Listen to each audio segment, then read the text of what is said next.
On December 23, 1942, Admiral Fançois Darlan, recently appointed High Commissioner of Vichy France, hosted a luncheon for Allied political leaders in Algiers.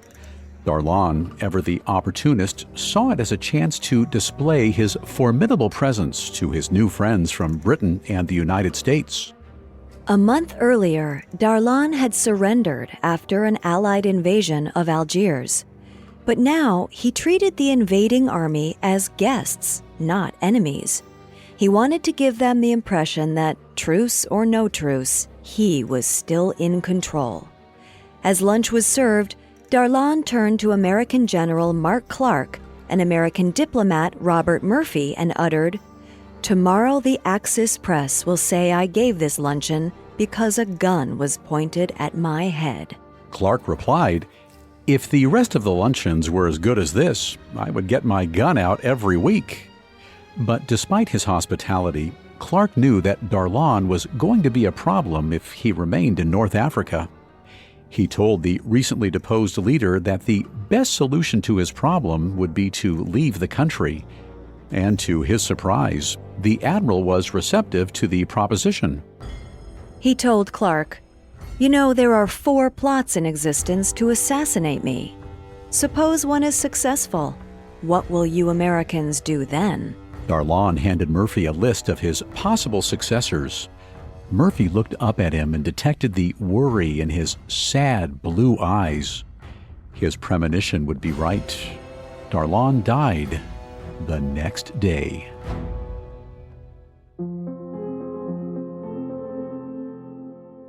One death can change the world. At least that's what assassins believe. Welcome to Assassinations, a Parcast original. Every Monday, we examine the famous assassins of history and the men and women who were assassinated. I'm your host, Bill Thomas. And I'm your host, Kate Leonard. You can find episodes of Assassinations and all other Parcast originals for free on Spotify or wherever you listen to podcasts. To stream Assassinations for free on Spotify, just open the app and type Assassinations in the search bar. At Parcast, we are grateful for you, our listeners. You allow us to do what we love. Let us know how we're doing. Reach out on Facebook and Instagram at Parcast and Twitter at Parcast Network. And if you enjoyed today's episode, the best way to help us is to leave a 5-star review wherever you're listening. It really does help. This is our first episode on French admiral and controversial political figure Fançois Darlan. We'll dive into his rise to power in war-torn France and the controversial political agreements that led to his assassination by French resistance member Fernand de la Chapelle on December 24, 1942. This week, we'll explore Bonnier's journey to join the French resistance after Germany invaded Paris in 1940.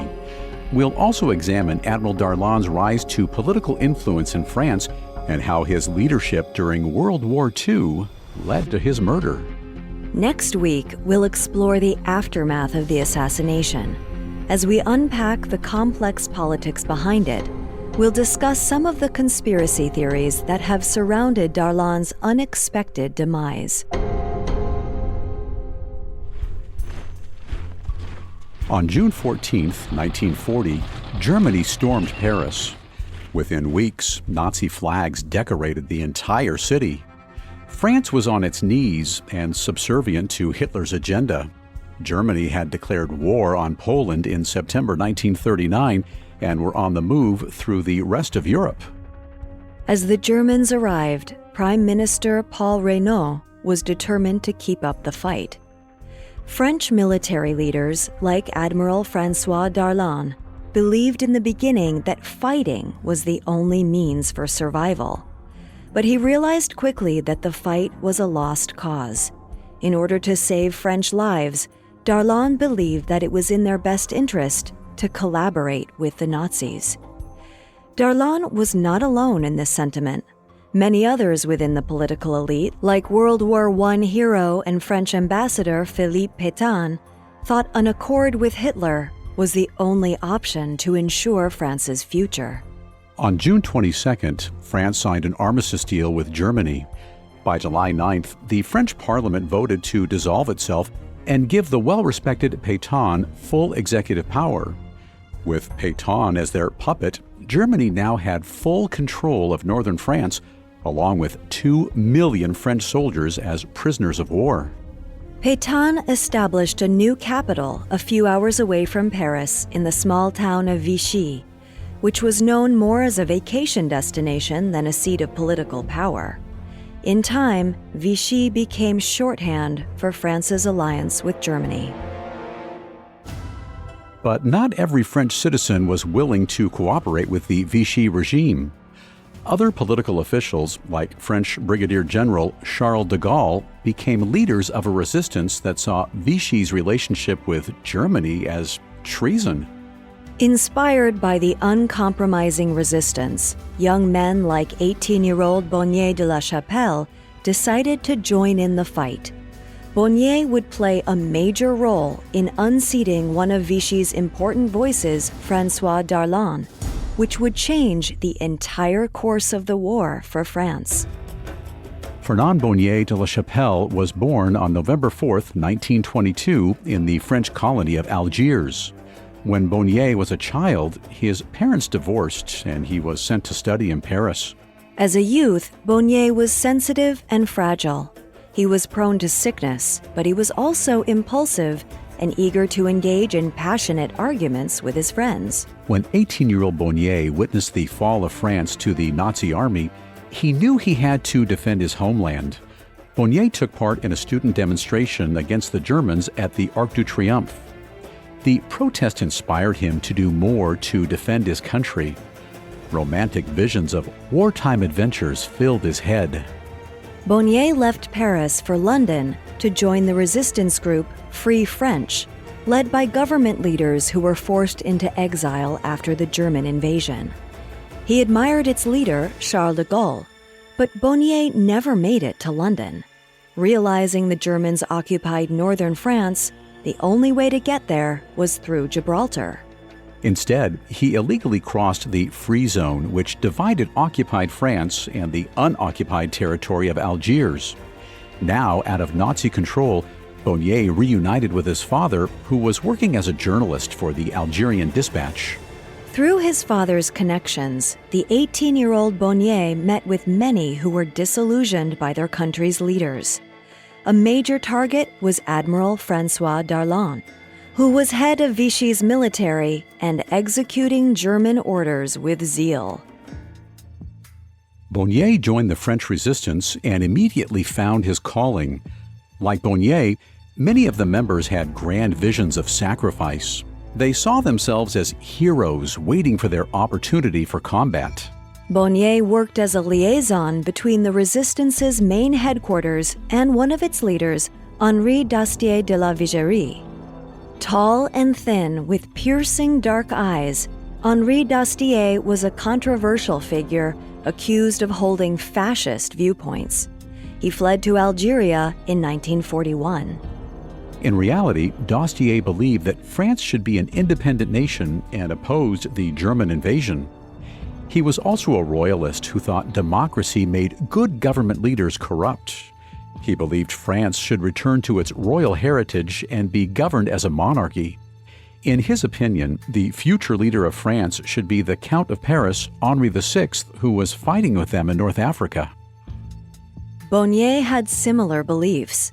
He saw the political heads in Vichy France as submissive to Hitler. He thought France needed a strong leader who would stand up against fascism, someone like Henri VI. While he was in North Africa, Bonnier witnessed French soldiers carry out anti-Semitic orders with fervent regularity. These orders were coming from Admiral Darlan, who was deputy leader in all of French Africa. It appeared that Bonnier and his friends in the resistance were making no progress in their mission to combat Darlan's vicious leadership. Resistance leaders eventually received the break they were waiting for when they were approached by American and British Allied forces in October 1942.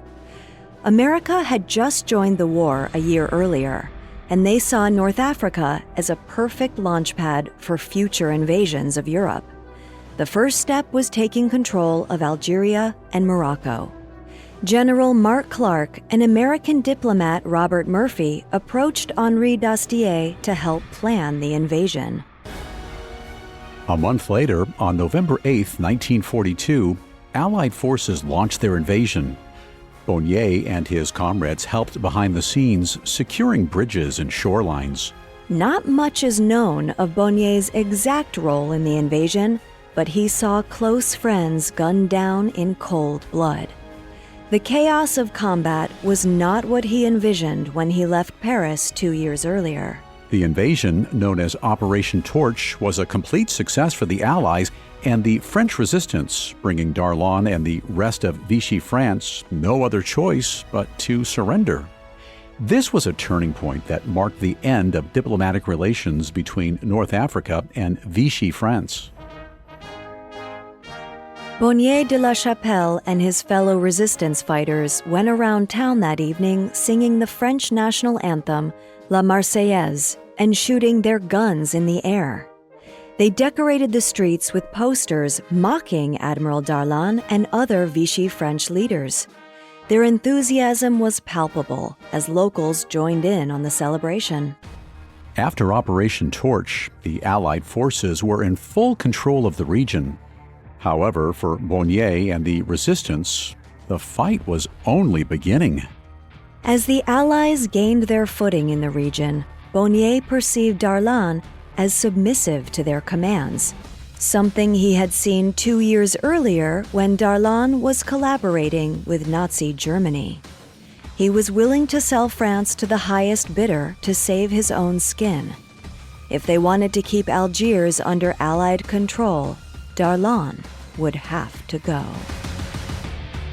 Up next, we'll talk more about François Darlan and his political influence during World War II. Now, back to the story. 20-year-old Bonnier de la Chapelle and his friends in the French resistance played a significant role in the Allied invasion of North Africa on November 8, 1942. After the success of Operation Torch, Vichy's power in the region was rapidly slipping away, giving U.S. and British troops time to strategize their next invasions into southern Europe. The power structure had been altered, and Bonnier was an eyewitness to it. And perhaps the most significant figure in this new environment was Vichy Commander-in-Chief, Admiral Darlan. François Darlan was born on August 7, 1881, in Nerac, France. His father was a politician and one-time minister who came from a long line of naval officers. At the age of 21, Darlan followed the family tradition when he graduated from the French Naval Academy in 1902. When World War I broke out in 1914, 33-year-old Darlan fought at the Battle of Verdun, where he transported long-range naval guns for Navy commander and future president of Vichy France, Philippe Pétain. For almost 10 months, the battle raged. In the end, nearly 400,000 men from both sides lost their lives. But the horrors of war had created a formidable bond between Darlan and Pétain, which would become a significant force in both their lives. After World War I ended in 1918, France was decimated, but Darlan was doing better than ever. He was awarded 3 medals for bravery and honor. Once the war ended, he was assigned to the Navy warship Joan of Arc. In 1926, at the age of 45, he was promoted to captain.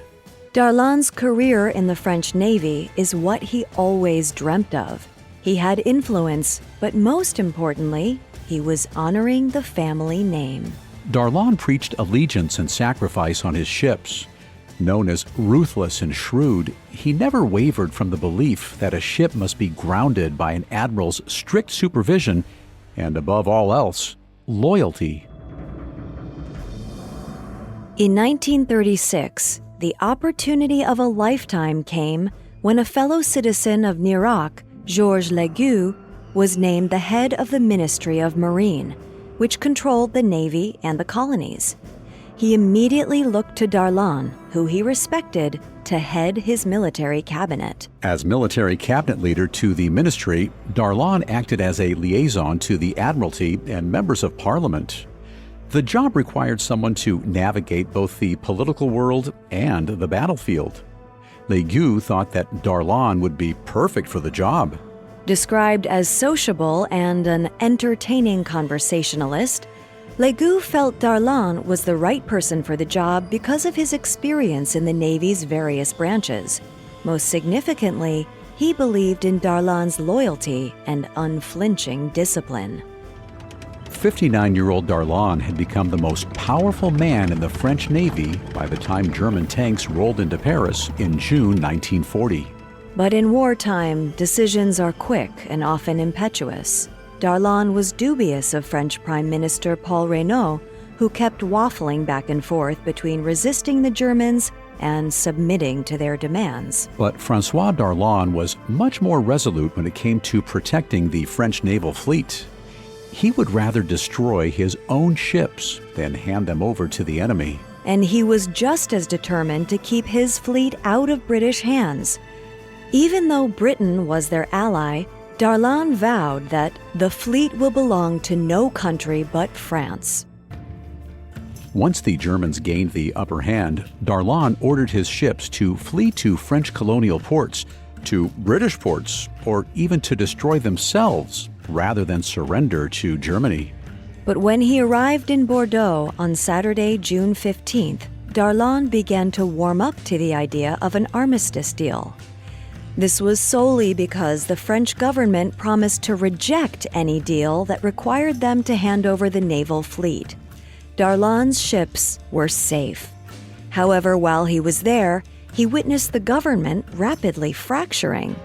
Soon, he would be forced to pick a side. Reynaud's indecision led him to lose support within his cabinet. On the evening of June 16th, the French ministers voted in support of an armistice deal, believing it was the only solution to protect France.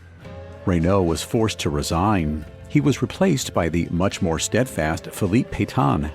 Under Pétain, France was willing to negotiate with the Germans, but they still refused to hand over their naval fleet.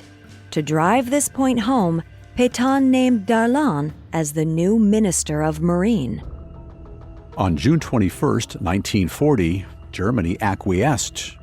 They issued another armistice proposal that let France keep their ships as long as they were returned to their peacetime ports, where they could be disarmed under German and Italian supervision. Under the deal, the remaining French ships would only be used for coastal patrol and minesweeping.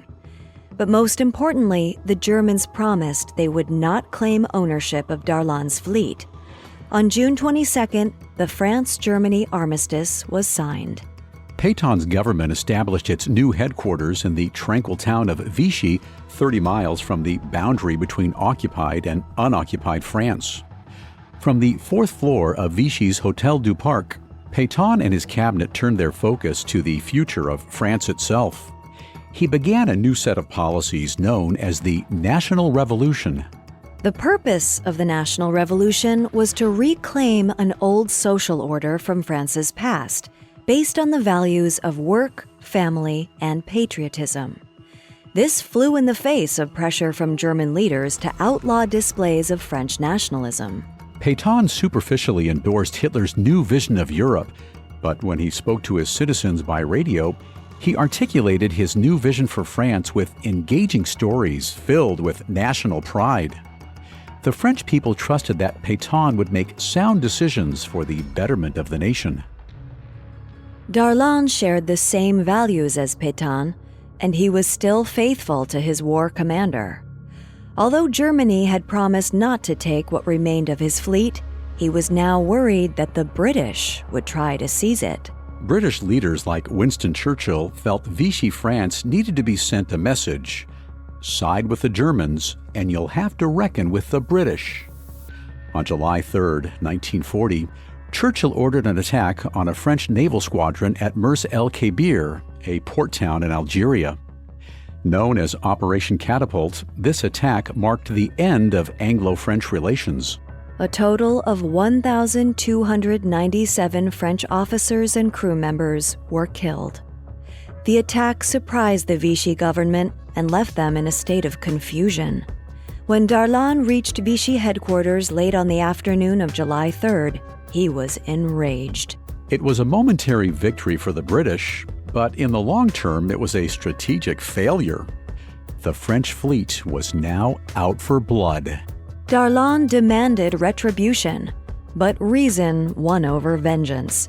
Instead of retaliating with a full-scale attack, Pétain issued a standard air raid on British-held Gibraltar, tempering the hostile relationship between the two nations. In the aftermath of the attack, German officials allowed the French to restart their naval operations. The Vichy government was defending not just France, but also their colonial ports in North Africa and West Africa. And soon they'd have another chance to prove their worth.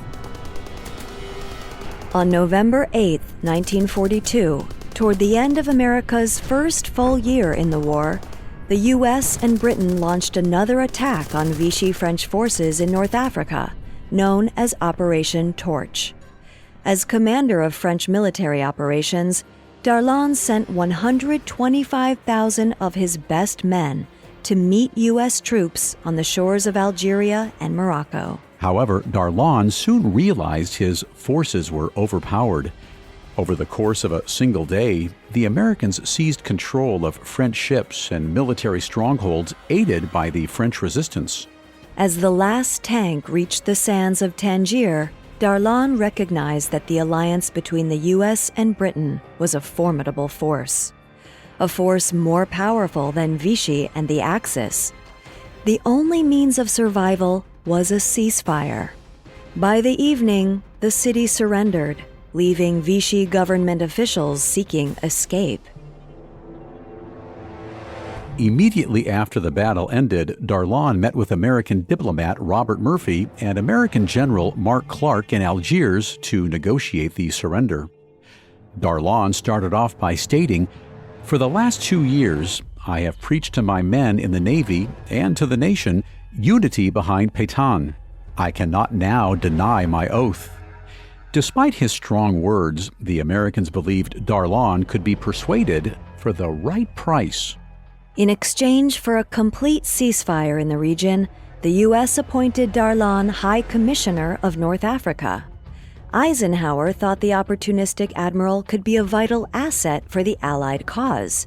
If he cooperated, Darlan could offer stability within the region and ensure a peaceful transition. But to resistance fighters like Bonnier de la Chapelle, it appeared that Darlan was ready to sell France to anyone in order to save his own skin. Bonnier was prepared to take up arms once again if that was what it took to defend his country. We'll talk about Darlan's final weeks with the Allied occupation when we return. Now, back to the story. With the help of 20-year-old Bonnier de la Chapelle and other members of the French resistance, the Allies launched Operation Torch in November 1942, bringing an end to Vichy France's rule in Algeria. Realizing that his forces were no match for the enemy, 61-year-old Admiral François Darlan agreed to a ceasefire. The alliance ensured stability in the region as the war began to shift towards southern Europe. With the Allied forces in firm control of over 1,200 miles of Mediterranean and Atlantic coastline, the worst fighting between the warships was now over. President Eisenhower sent General Mark Clark and Ambassador Robert Murphy to present Darlan with terms of surrender at the Hotel Saint-Georges. Darlan reviewed the terms, his eyes shifting back and forth from the papers to the American generals across from him. He was inclined to agree to the terms, but he explained to Clark and Murphy that he couldn't give them an answer. Pétain was the only one with the proper authority. Darlan took his handkerchief from his pocket and wiped his bald head. The weight of the war was clearly weighing on him. If he surrendered to the Allies, there might be repercussions from Berlin, not to mention from his mentor, Philippe Pétain, who he was directly betraying. but siding with the Americans was the best option for him and for his country. He believed they'd be able to help restore France to how it once existed before the war. He took one last look at the agreement and signed. Known as the Darlan Deal, the agreement directed his chiefs to break off fighting with the Americans. In exchange, under the watchful eye of the Americans, Darlan was appointed High Commissioner in North Africa. He let his current military chiefs retain their commands, except the officers who'd aided the resistance, who he classified as traitors. Darlan wanted everyone to know that disloyalty would be reprimanded. Clark and Murphy were fine with that. The only concern for the Americans was a peaceful transition.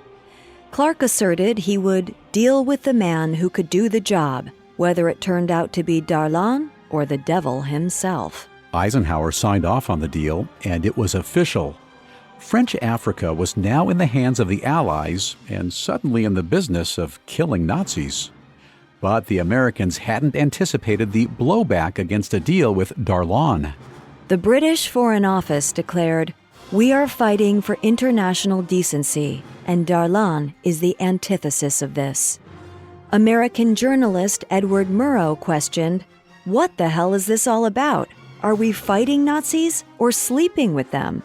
Murrow's question was shared by many.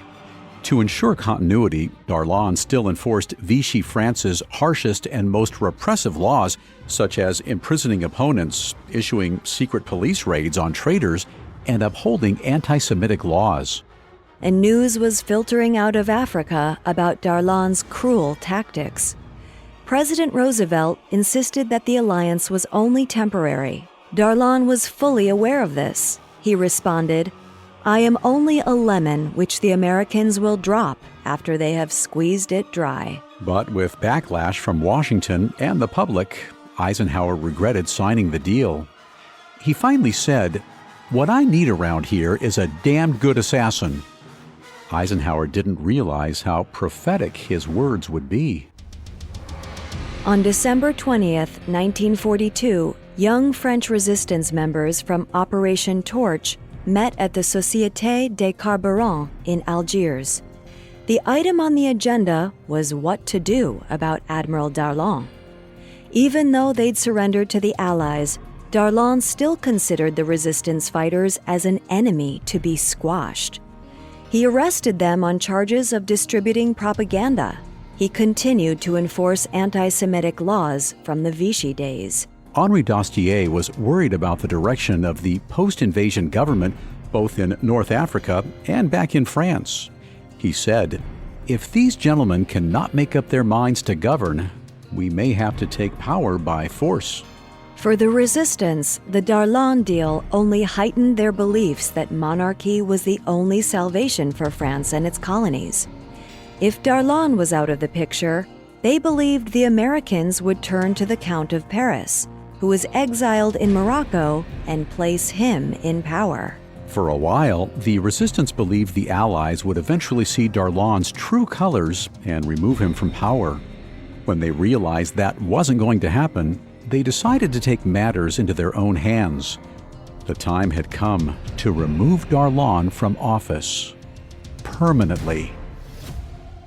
On November 20th, sticks were drawn to decide who would assassinate Darlan. The shortest stick was quickly drawn. It was Bonnier. The job was planned for December 24th, and the details were given to Bonnier without his input. He was given the official layout of the French government headquarters at the Palais d'Été and the exact location of Darlan's office. At 11 a.m. on December 24th, he was to walk in Darlan's office, shoot him, and escape through an open window to reach a getaway car waiting for him at the gate. With the proper papers and a passport, he could escape to Tangier or perhaps southern Europe. The night before he left, Abbé Louis Cordier, a Jesuit priest and Henri Dastier's right-hand man, urged Bonnier to make peace with God. They agreed to meet right before the assassination. The next day, at exactly 10 a.m., Bonnier was taken to a quiet side street near Father Cordier's apartment in Tangier. Bonnier was solemn, deep in prayer as he was given absolution for the deed he was about to partake in. At around 11 a.m., Bonnier was dropped off at the Palais d'Été. It was a bright morning. He entered the building and was immediately stopped by security. The plan had not accounted for that. Improvising, Bonnier gave his name as Mouron. He asked to see someone named Bourret. However, he was told there was no person there by that name. Bonnier heard car wheels on the thick gravel just outside the window. He looked out and saw Admiral Darlan being whisked away for lunch. He'd missed his chance. The only thing he could do now was wait for Darlan to return. Changing plans, Bonnier asked to see Louis Jox, a resistance supporter he had met before. Luckily for him, Louis Jox actually worked in that building. He was taken to a waiting room until Jox was ready to see him. With everyone leaving for Christmas, the building was empty. Bonnier was alone in the room. To calm his nerves, he lit a cigarette. He watched the ash form and fall. He adjusted his jacket, which held a 7.65 caliber gun in the pocket. Despite the momentary setback, his mind was centered on his purpose. Admiral Darlan returned to the building around 3 p.m. He entered with his aide, Captain Urquhart, who was briefing him on his schedule before he went home for Christmas. As Urquhart retired to his office, he was surprised to see that both Darlan's watchman and the doorkeeper were not at their prospective posts. He didn't think much of it. Perhaps they left early for Christmas. Before Darlan entered his office, he was greeted by 2 bullets from Bonnier's ruby pistol. The first shot fired through his mouth at point-blank range, followed by another in the chest. Urquhart heard the shots ring out from his office. He went out into the hallway, but there was no one to be seen. Panic washed over him as he walked toward the Admiral's office and found Darlan on the floor, covered in blood. There was a young man hovering over him, Bonnier de la Chapelle. Urquhart instantly grabbed the young man by the throat. They both spun to the ground. As they tussled, Bonnier's gun discharged, hitting Urquhart in the ear. But he kept fighting, grabbing Bonnier and reaching for the gun. Wrenching free from Urquhart's grip, Bonnier stood up and shot him in the thigh. It was enough to incapacitate him. Bonnier ran for the window. But before he could get out, an Algerian soldier threw his hat's tassel around Bonnier's neck. Another guard entered and kicked Bonnier's gun from his hand. While the guard subdued Bonnier, Admiral Darlan's colleagues rushed to his aid and carried him into the courtyard. He was conscious but unable to communicate. They rushed him to the hospital. After what seemed like hours, Darlan's doctor finally emerged from surgery. He announced that the Admiral's liver and intestines had been punctured. There was nothing he could do. Admiral François Darlan was dead, leaving North Africa in a power struggle without anyone in command. And as the investigation was underway, the story was about to unravel as to who was really involved in the assassination plot.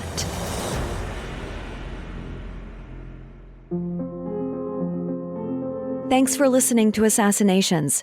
We'll be back Monday with Part 2 on Admiral François Darlan. We'll explore the fallout of his death and discuss Bonnier de la Chapelle's trial and execution. We'll also dive into the conflicting theories as to why Darlan was killed. You can find all episodes of Assassinations and all other Parcast originals for free on Spotify. Not only does Spotify already have all of your favorite music, but now Spotify is making it easy for you to enjoy all of your favorite Parcast originals, like Assassinations, for free from your phone, desktop, or smart speaker. To stream Assassinations on Spotify, just open the app, tap Browse, and type Assassinations in the search bar. And don't forget to follow us on Facebook and Instagram at Parcast and Twitter at Parcast Network. We'll see you next time. Assassinations was created by Max Cutler and is a Parcast Studios original. Executive producers include Max and Ron Cutler. Sound design by Andy Waits with production assistance by Ron Shapiro, Carly Madden, and Travis Clark. This episode of Assassinations was written by Renee Thomas Rodriguez with writing assistance by Kate Gallagher and stars Kate Leonard and Bill Thomas.